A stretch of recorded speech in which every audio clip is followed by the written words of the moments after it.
Hello, everyone, and welcome back. My name is Mr. Kovalt, and in this video, I'm going to be going over how to calculate the length of a wire based on the diameter and its density, and the fact that we're going to assume that the wire is a cylindrical shape. So let's get into this. So in this problem, we are given what length of wire in meters is there in a 1.00 pounds of spool of 16 gauge copper wire. So the first thing we need to understand is what 16 gauge wire refers to. We're given that 16 gauge wire. It means that your wire diameter is 0.05082 inches. And then we are given also the density of copper is being 8.92 grams per centimeter cubed.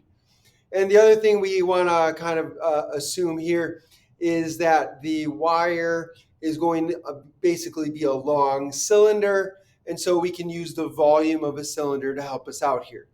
So since we want to find the length of the wire, we're going to want to use in order to find that, we're going to use the equation or formula for the volume of a cylinder. So let's remind ourselves what the volume of a cylinder formula is. So volume is going to be equal to, well, a cylinder is basically a circle that's extended along a length, right? So if we're thinking of a perfect circle, then you've got the area of that circle, and then you basically multiply by the length. So it's going to be the area of the circle multiplied by the length. That's your volume of the cylinder. And then the area of the circle is pi r squared. So that's going to be pi r squared multiplied by the length. Okay, so this formula is going to be important. We want to find the length in meters. So what we're going to have to do is we're going to have to find the volume of that, and then we can use that to then use to get the length. But we're only given weight here. We're given pounds, so we're going to have to get that to mass. Also, we're given diameter. We're going to have to convert that to radius because we got radius squared here. So let's do the pounds first. Let's convert pounds to mass. And then once we got mass in grams, we can then use the diameter as a conversion factor to convert between grams and volume in centimeters cubed. So let's go ahead and do that, get that out of the way. So we've got pounds. So we're going to start with 1.00 pounds of copper, because that's the wire we're dealing with. Okay. And so we want to convert pounds to grams. Now, you can use whatever conversion factors you want, but as long as you're making sure that the pounds cancels out, and each time you're canceling out your units, and you end up with grams on top. Now, the fastest way is to get a relationship between pounds and grams. And there we have a relationship between being that 1 pound is equal to 453.6 grams. So I'm going to put 1 pound on the bottom, 1 pound of copper on the bottom, and that's going to be 453.6 grams of copper on the top. So pounds of copper cancel out. Now we have grams of copper. Now I can use the density of copper to convert from grams to centimeters cubed, which is a volume. So I'm now going to multiply by my next conversion factor. So I have grams here. So I'm going to put grams on the bottom. So I got 8.92. So 8.92 grams of copper goes on the bottom, and 1 centimeter cubed goes on top.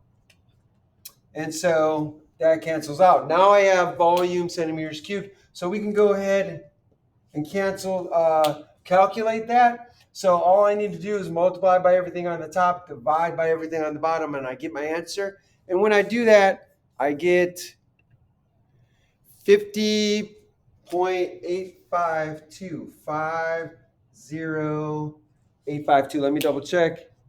852. 50.852 centimeters cubed. So that's the volume.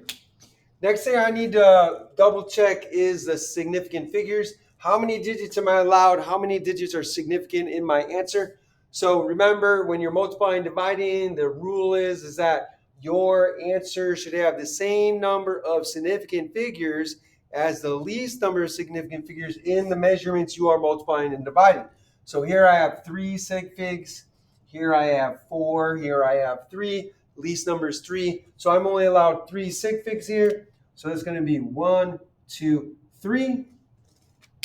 I should keep at least one more digit extra because I'm going to use this in further calculations. I don't want to round too soon. Otherwise, I could get a rounding error. So I'm going to keep both of these, but you'll really just need to keep one. So 5 is enough. So up to the 5. Okay, now we have our volume. So we have this equation now. And so I can use this equation to solve for L, for length.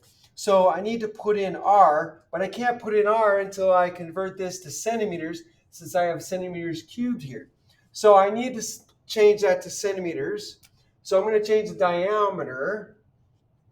So let's see. So I'm going to start with 0.05082 inches.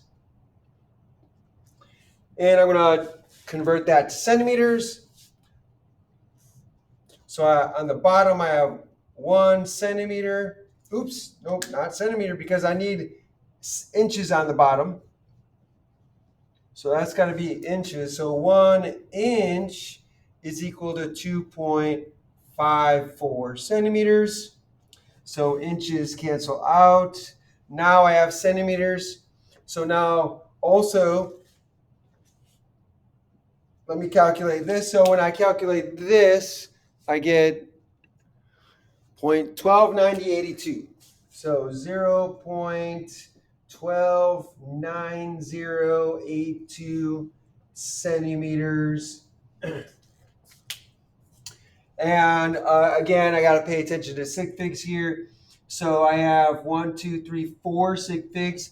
Again, my answer here, since I'm multiplying and dividing, should have the same number of sig figs as the least number of sig figs in my measurements.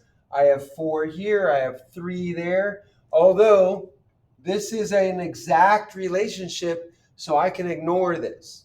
So this is ignored, and so I should have 4 sig figs in my answer since I have 4 sig figs here. So 1, 2, 3, 4. So the 0 would be my last digit of significance. I keep 1 extra digit, at least up to the 8, but I'll probably keep the 2. So I underline the last significant figure in both of these. So the 8 here and the 0 here. Okay, now I still have to do one more thing because remember, this is the diameter, and the diameter is twice the radius. So in order to get the radius, R, I need to divide by 2. So now I'm going to go ahead and divide this by 2 to get my radius, and I get 0.64, let's see, 0.0, what was that?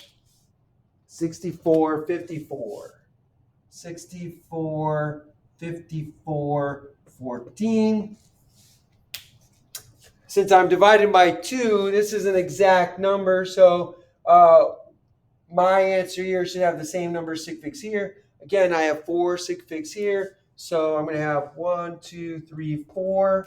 So the 4, the second 4 is my last significant digit, but you keep at least one, a minimum of 1 extra digit, because again, we got to use this for further calculations. So now that I have the radius and I have the volume, now I'm going to plug those into my equation. So again, here's my equation. So the volume is equal, I'll write it over here. Volume is equal to pi r squared times the length. So I know the volume is 50.852 centimeters cubed, 50.852 centimeters cubed. That's equal to pi r squared multiplied by L, but I'm going to put in the R. We got R, so I can just go ahead and put in R squared. So that's going to be times 0.064514. Again, I'm going to underline my digits, so 8 here, just to remind myself, 8, and the 4 here, 4. Those are my last significant digits in each number. And this is going to be, let me put in the unit. It's important to put in the unit. This is centimeters, and that's squared. And then that's multiplied by L. Okay, so notice here, now that I have this equation, I can multiply all of this together. This is squared, so I'm going to get centimeters squared. I'm going to divide both sides by this. So I'm going to have some number with centimeters squared.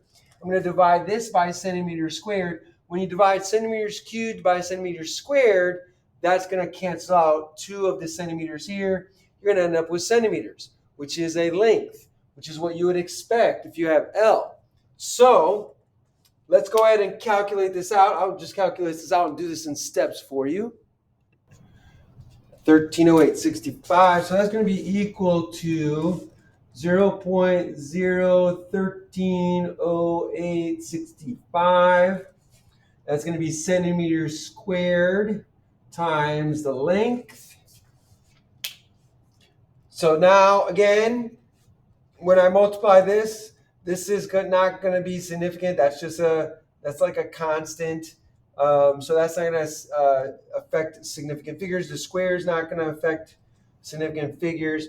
So again, I keep 4 sig figs. So 1, 2, 3, 4. So the 8 there. So now I'm going to divide both sides by 0.013085 centimeters squared. Divide this by 0.013085 centimeters squared. So the centimeters squared is going to cancel out with 2 of the centimeters over here. So that's going to go down to 1. So that's just centimeters. So now I have centimeters and I calculate this. I'm going to get the length in centimeters. So let's go ahead and calculate that. And when I do, I get 3885. So then L, I'll just continue up here. So L is equal to 3885.8085. So 8085. Let's remind ourselves. So we had the 8 here. So our last sig fig. So that answer. So we have 3 sig figs here because we got to stop at the 8. So we can't go any further than that. So this has 3 sig figs. This has 4. Remember, our answer here should have the same number of sig figs as the least number. 3 is the lesser number. So we can only keep 3 sig figs. So 1, 2, 3. So I'm going to underline that. We're not done yet. We got to convert this to meters because that's what they're asking for. What is the length of the wire in meters? This is in centimeters. So now we have to use our meters to centimeters conversion. So we're going to take 3885.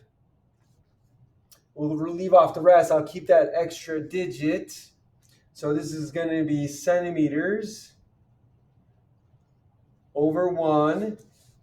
And we know that 1 centimeter is 1/100th of a meter. Or you could say 1 meter is 100 centimeters. It doesn't matter. So I'm going to put 1 centimeter on the bottom and 1/100th 10 to the negative 2 meters on top. Centimeters cancels out. And when I do the calculation, you're just moving the decimal point over 2 times.